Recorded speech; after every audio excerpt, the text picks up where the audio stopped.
मुहिम है। पुलिस क्या है, पुलिस जो है वो लोगों के साथ मिलके चलती है।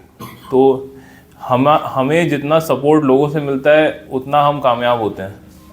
हमने नो पेट्रोल नो हेलमेट वाली मुहिम चलाई थी जिससे कि रोड एक्सीडेंट कम हो।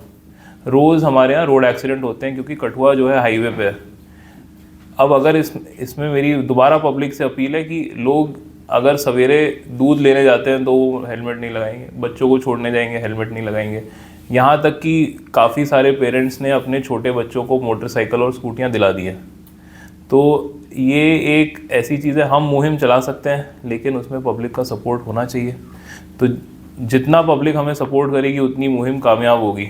अब मैं आप लोगों को ये कह के शर्मिंदा नहीं करना चाहता हूँ कि आज जितनी बाइकें बाहर खड़ी देखी हैं मैंने उसके साथ किसी का हेलमेट नहीं देखा है वहाँ पे, ठीक है। तो अगर मैं चाहूँ तो अभी बाहर ही लगा दूँ ये मुहिम कि यहाँ से आप फ़ोन लेके गए तो बाहर सबका चालान कट गया, है ना। तो ये फिर वही बात हो गई कि खुद भी थोड़ा हमें इन सब चीज़ों में पहल लेनी है। बड़े सारे सिटीज़ में ये कामयाब रहा है। यहाँ पे हमारे पास दो ऑप्शन है, या तो आप ट्रैफिक रेगुलेट कर लें या आप लोगों को चालान कर लें। तो अगर आप किसी को रोक के आप उससे 5 मिनट बहस करते हैं कि यार तुमने हेलमेट नहीं लगाया चलो फ़ाइन दो, फ़ाइन भी आजकल बड़े तगड़े हो गए, तो वो वहाँ लड़ लेगा लेकिन फ़ाइन नहीं देगा। तो इसमें हम लोगों ने कुछ टेक्नोलॉजी रिलेटेड इनिशिएटिव्स लेने की सोची है। जैसे बड़े सारे शहरों में जो कैमरे सड़कों पे लगे हैं वो कैमरे ऑटोमेटिकली डिटेक्ट करके और वो चालान जनरेट करके और वो मोटरसाइकिल वाले के या गाड़ी वाले के जो सीट बेल्ट नहीं लगाते उसके घर पे ही भेज देते हैं।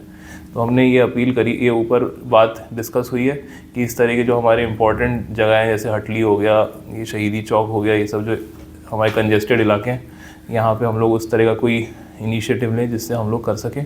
मुहिम जारी रहेगी और पब्लिक के सपोर्ट से हम लोग उसको और आगे बढ़ेंगे। सर जैसे आज प्रेस कॉन्फ्रेंस हुई है मोबाइल चोरी की, ऐसे ही एक प्रेस कॉन्फ्रेंस और भी बनती है। जिला में इतने बाइक चोरी हो गए सर, तो पहले प्रेस कॉन्फ्रेंस होती थी, चोरों के चेहरे सामने लाए जाते थे बाइक चोरी के, ऐसा कोई नहीं हुआ।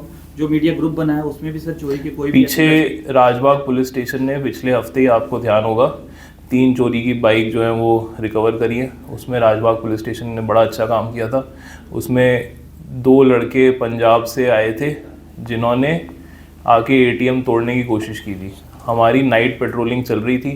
नाइट पेट्रोलिंग के दौरान एसपीओ लड़कों ने उनको देखा, अपनी प्राइवेट बाइक पे उनका फॉलो किया, आगे हाईवे पेट्रोल को इन्फॉर्म किया, दूसरे लड़कों ने नाका लगाया और वो लड़कों को पकड़ लिया। 3 चोरी की बाइकें उनसे जब्त की है, ठीक है। तो इस तरह की कार्रवाई चल रही है और ये चलती रहेगी। हमारा पूरा जो फोकस है स्पेशली लोअर कठुआ में वो इसको लेके है कि यहाँ पे इस तरह की वारदातें ना हो, और इसीलिए जो मैंने बताया कि जो डिटेल्ड वेरिफिकेशन जो ड्राइव है वो हम लोग चला रहे हैं। और मैं आपको ये भी बताना चाहूँगा कि हमने अभी इस 2 महीने में दिसंबर जनवरी में 25 लोगों को पीएसए किया है, जिसमें से काफ़ी लोग वो हैं जो हैबिचुअल ऑफेंडर्स हैं, जिन्होंने बार बार चोरी करी है, बार बार तस्करी करी है। तो ऐसे 25 लोग अभी जेल में और इसके अलावा 5 लोग पिट एनडीपीएस में। तो हर तरह से हम अपनी कोशिश में लगे हुए हैं। अपील आप लोगों से भी है, पब्लिक से भी है कि पुलिस को पूरा सपोर्ट करें।